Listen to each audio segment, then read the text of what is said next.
Shalom saudara-saudaraku yang dikasihi Tuhan Yesus. Hari ini kita akan membahas mengenai kehausan dan penyembahan. Saudara-saudara sekalian, kehausan dan penyembahan tidak bisa dipisahkan atau dipertentangkan. Keduanya harus berjalan bersama-sama. Orang yang tidak haus, kalaupun minum, dia minumnya sedikit saja. Tetapi orang yang haus, dia akan meminum air dengan sangat banyak. Demikian juga orang yang tidak haus akan Tuhan, mungkin bisa menyanyi dengan segenap kekuatannya atau ngotot. Tapi bagaimana dengan hatinya?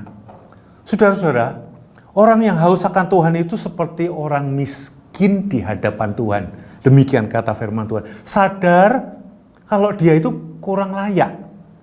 Banyak salah dalam perkataan, banyak salah dalam perbuatan, banyak salah di dalam pengendalian emosinya. Sadar kalau tidak kudus, berdosa, pikirannya masih salah, berpikiran jahat, berpikiran kotor. Tidak penuh dengan Tuhan, tetapi penuh dengan hal-hal yang lain. Sadar masih terikat dengan hal-hal yang ditulis di dalam Alkitab sebagai hal-hal yang duniawi. Masih lebih senang dengan hal duniawi dibanding dengan hal-hal yang surgawi. Tuhan rasanya seperti jauh, kering, butuh, tetapi ragu-ragu untuk maju.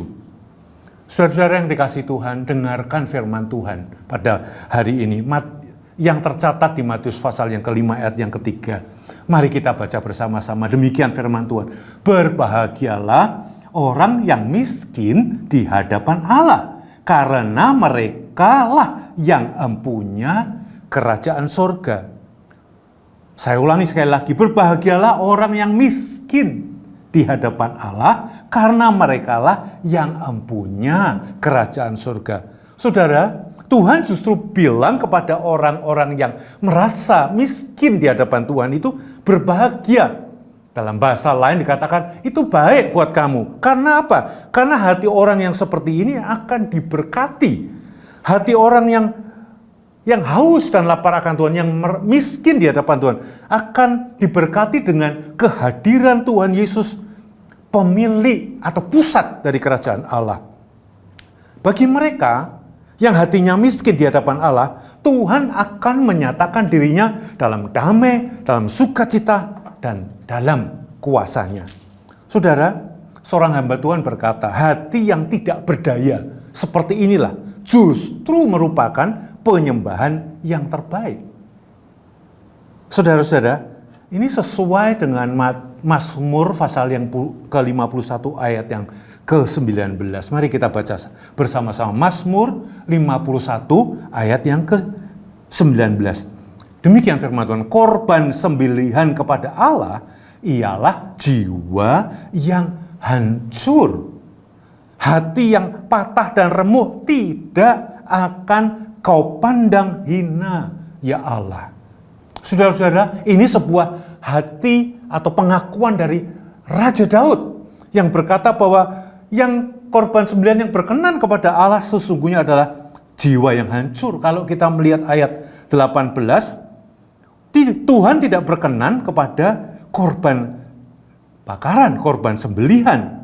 Yang Tuhan inginkan adalah hati yang hancur. Saudara, worship atau penyembahan yang dihargai oleh Tuhan, itu worship yang keluar dari hati yang remuk, hati yang hancur, hati yang tidak berdaya, hati yang berkata, Tuhan, aku membutuhkan Engkau. Jadi saudara-saudaraku yang dikasihi Tuhan, jangan takut. Jangan ragu membawa hati kita yang haus, yang kering, datang kepada Dia dan memohon jamahannya. Saudara-saudara, saat Tuhan menjamah saudara, menjamah saya, maka mata rohani saudara dan mata rohani saya terbuka.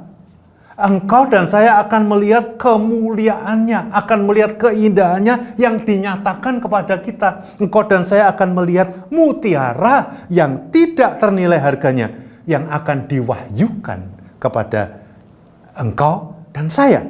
Saudara, engkau dan saya akan dibuat terpesona akan keindahannya, akan keelokan. Dan inilah yang mendorong kita mengeluarkan sebuah penyembahan yang keluar kepada Tuhan dari hidup kita.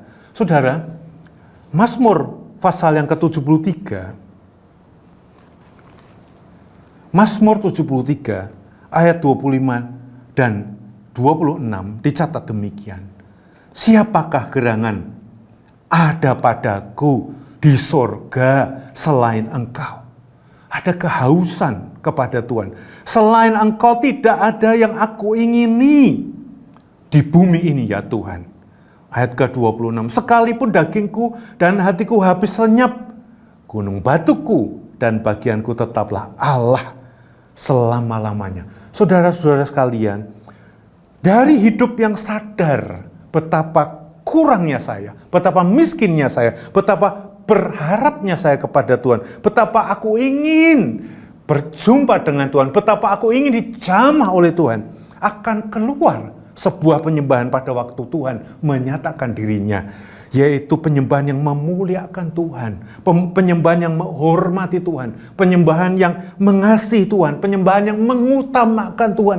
Selain Engkau Tuhan, tidak ada yang lain. Saudara-saudara yang dikasihi Tuhan, biarlah kita dengan penuh keberanian seperti kata firman Tuhan, maju menghadap tahta kasih karunia Tuhan, menjamah Dia, memohon jamahannya, meminta Dia menyatakan dirinya, keindahannya, kebesarannya, kuasanya, keelokannya, sehingga penyembahan itu boleh keluar naik sebagai dupa yang harum di hadapan Tuhan. Selain Tuhan, siapa yang kita inginkan?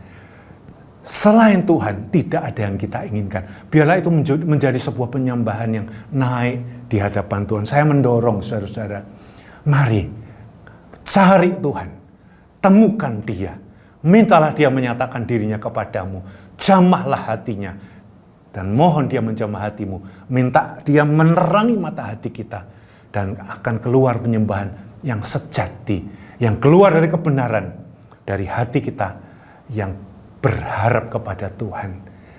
Terpujilah nama Tuhan. Tuhan memberkati.